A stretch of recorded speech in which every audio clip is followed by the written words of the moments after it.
Hello and welcome to Vanguard Live Sports. My name is Damlola Ogunshakin, and of course, we'll be looking at of EFL results and also Liverpool, dwarf from Madrid, Barça, Man United, others, and the most valuable squad in world football. And Pinnick refuses to rule out CAF Presidency bid. Of course, Gernot Rohr with happy with Eagles' rise in world ranking, and United Kingdom government suspend fans' return back to the stadium.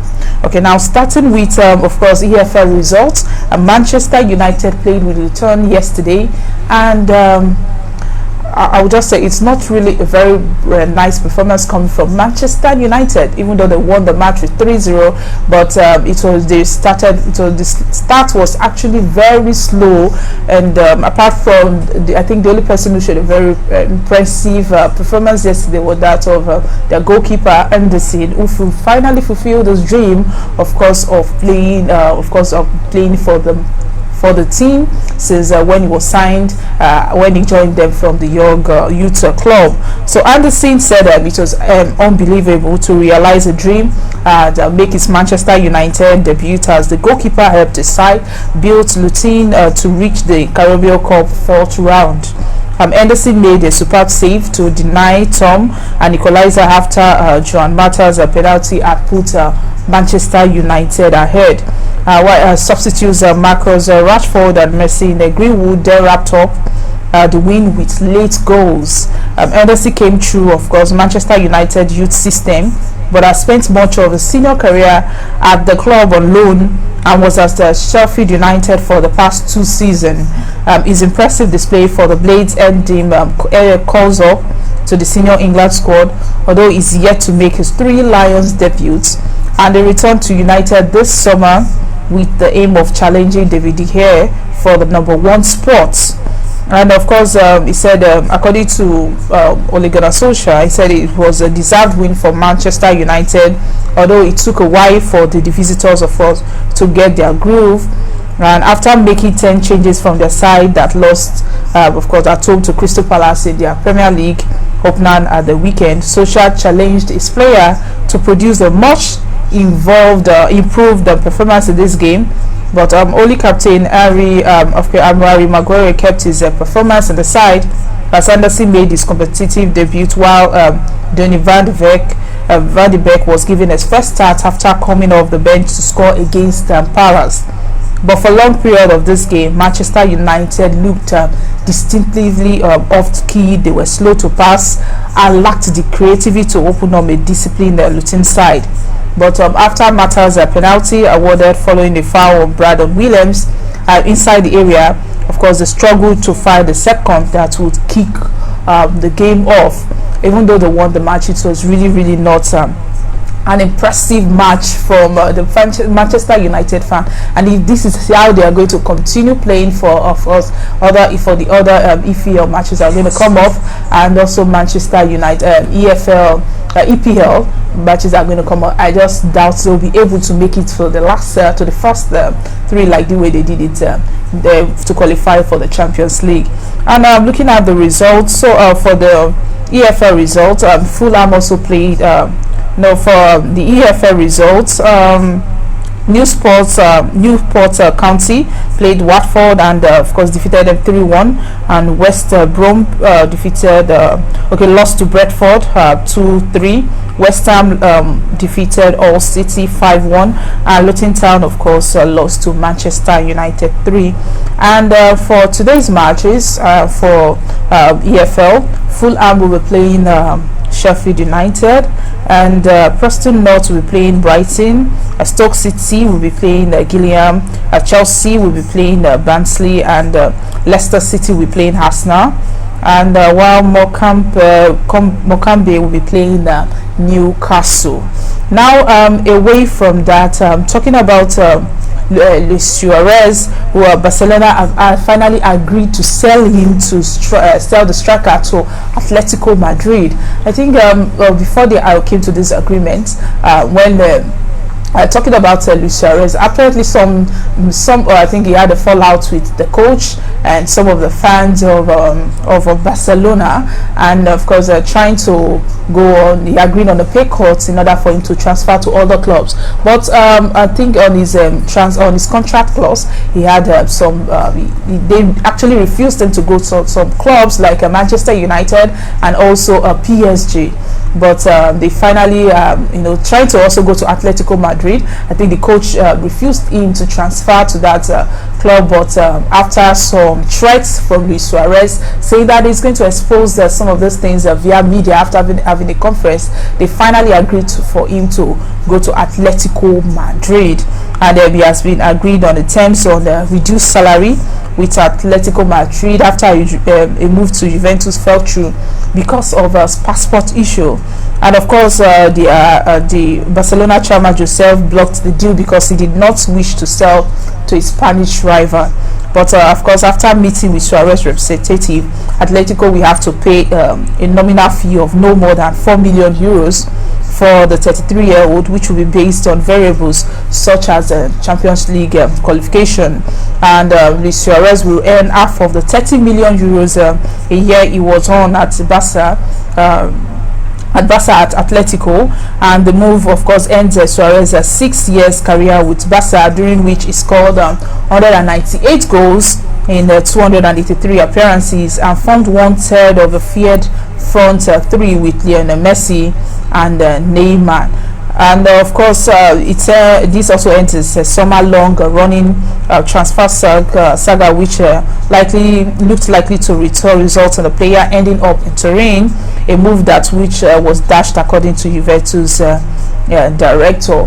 And looking at some of the fans, like the tweet on this morning, some people were just talking about he also had a fallout when he was at Manchester United then, and still having a fallout now with in Barcelona. So I think it still need to be questioned. Now, also talking about Juventus actually resigned Atletico Madrid striker on loan, does Álvaro Morata. They've completed a loan deal with Atletico Madrid to bring striker Álvaro Morata back to the club.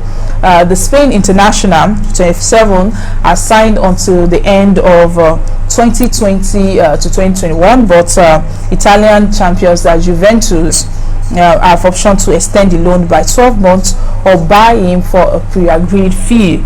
Juventus have the option to buy Morata at the end of the season for about £41 million, or after a second campaign, a loan for about £32 million.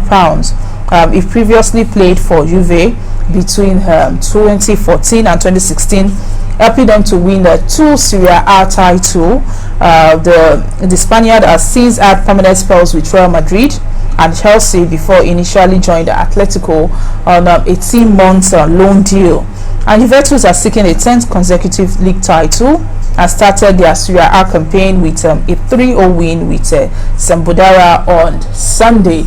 Now, also talking about the most valuable squad in world football: Liverpool, dwarf Madrid, Barcelona, Manchester United, Chelsea, and other clubs, of course, to become the most valuable squad in world football. Of course, they boast the most valuable squad in world football after their mini summer recruitment drive. The Reds awards a staggering £986.7 million after signing Diogo Jota and Thiago last week, and the deal meant the combined transfer value, not fee, of the Premier League winner squad was nearly £1 billion, according to, of course, the transfer market. And incredibly, jogging clubs at Liverpool are worth over £50 million more than the big spending Manchester City. Of course, two clubs stars are worth more than £100 million each, with Mohamed Salah and Sadio Mane both rated at £108 million. Of course, Trent Alexander-Arnold is worth £99 million, with 5 further players worth £15 million or more. Meanwhile, Man City squad, of course, is worth 933 million, putting them above Barcelona at 910 million pounds. In third, Chelsea come in fourth, ensuring 3 Premier League clubs occupy the top 4 spots. The Blue squad is now worth a sky high 826 million pounds, after bringing in 7 new faces this summer, including Kai Havertz, Timo Werner, and Bill Chilwell. While Manchester United are only at 7th on the table at 719.5 million pounds, nearly 300 million pounds behind Liverpool. Of course, social side still sits below Real Madrid, of course, who at of course 790 million pounds, and Bayern Munich with 754 million pounds in the standings. And Tottenham, of course, complete the top 10 with 697 million pounds behind PSG, that's Paris Saint-Germain with 706 million pounds, and Atletico Madrid 702 million pounds, while Arsenal sits at 13th with 580 million pounds, with Everton 442 million pounds in 16th, and Leicester with 415 million pounds in 18th. So these are the most valuable squad in world football. Congratulations to Liverpool fans. And now still discussing that of United Kingdom government suspends fans return to football. Actually, this is something that the fans have been expecting, for them to return back to the football. It was originally, they were supposed to resume be back to the football October 1st as promised. Like 20% or 30% capacity of the stadium were supposed to be allowed to go back to the stadium, but of course because of the fear of COVID, apparently they've been told not to return. Of course, it might be postponed for a long time, but this is added to the growing fears that clubs could go out of business due to lack of data received for potential clubs more to come. And of course this is a really growing fears. Before then, people were really talking about how they are going to make their money and all that, but Prime Minister Boris Johnson announced a range of restrictions in the House of Commons on Tuesday, of course including those related to mass gathering, and he said they will not be able to do this and recognize the implications for the sports clubs, which are the life and soul of the community. And of course it says that the measures being announced would remain in place for perhaps 6 months. And of course the news is really a devastating blow to sports clubs across the country, many whom rely heavily on match day revenue for survival. And there have already been calls for sports governing bodies for the government to provide emergency fund. The EFL has estimated its clubs will lose a collective £200 million without fans in stadium for the whole of the 2020-21 season. And also they are also not the only ones. Like the Premier League Premiership Rugby confirmed this affected the match between Bath on Tuesday night, and of course Bristol against Leicester next week. So apparently this is really affecting a lot of the football, of course, and the clubs, and of the fans not being in the stadium. They were also talking about it before last season ended, as a Premier League, where people were like the fans not being in the club actually affected Liverpool. Towards the end of their match, they were really getting these. They get their energy and their strength from the clubs. Keep the club being encouraging and all that, but them also not being in the club, and people that are looking forward to them returning October 1st, I think this have to be on hold. But it's really understandable due to the fact that COVID is still out there, and Boris Johnson is just trying to protect the fans and the players, and also just to protect the ordinary citizens. And now over here down to Nigeria, Pinnick refuses to rule out a CAF presidency bid. So the president of Nigeria Football Federation, that's Amaju Pinnick, seems to be considering a bid to stand the next year's Confederation of African Football, that's CAF presidential election, and application to stand in March election are already open and close on 12th November. But Pinnick says there are a lot of factors for him to consider before committing to being on the ballot paper. The 49-year-old Nigerian admitted he had wanted Ahmed to stay on for at least a second term, but he now seems to have changed his mind. Of course, he did not give further details on his relationship with Ahmed, but last year Pinnick lost his role as a CAF vice president without explanation, and he believes that CAF has a lot of issues that needs to be addressed, but he has a lot of things to consider before he decides if he will stand in the pool. That's for the CAF presidency. This is that it's coming up soon. And talking about Rohr inviting untested players for October friendly, Pinnick Amaju has stated that preparations for the Super Eagles international friendlies against Cote d'Ivoire and Tunisia were going on well, and according to him, the Football Federation's plan was to bring more youngsters to the national team.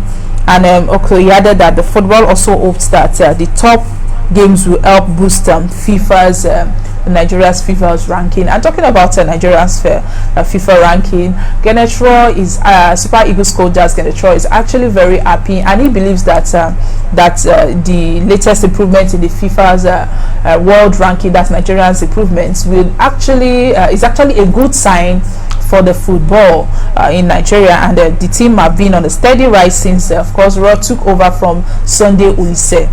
In the latest ranking, the Super Eagles have moved to the 29th position in the world and third on the African log. And it says when he arrived, they were not even third in Africa, and they were much lower, but it's good to see that they are of course in the right way, and of course it's very, very proud, but they still have a lot of work to do, and they will do better. But Nigerians are really looking forward to these friendlies and to see how they will perform, considering this break and COVID. COVID really affected a lot of things, including the sports, and considering the players have been home for a long time. But seeing how it will come, still hope of course the performance will still be different. And that's all we have for you on Vanguard Live Sports today.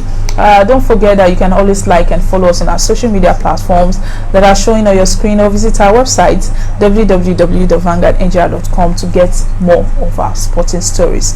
It's bye from me, Damlola Ogunshaki.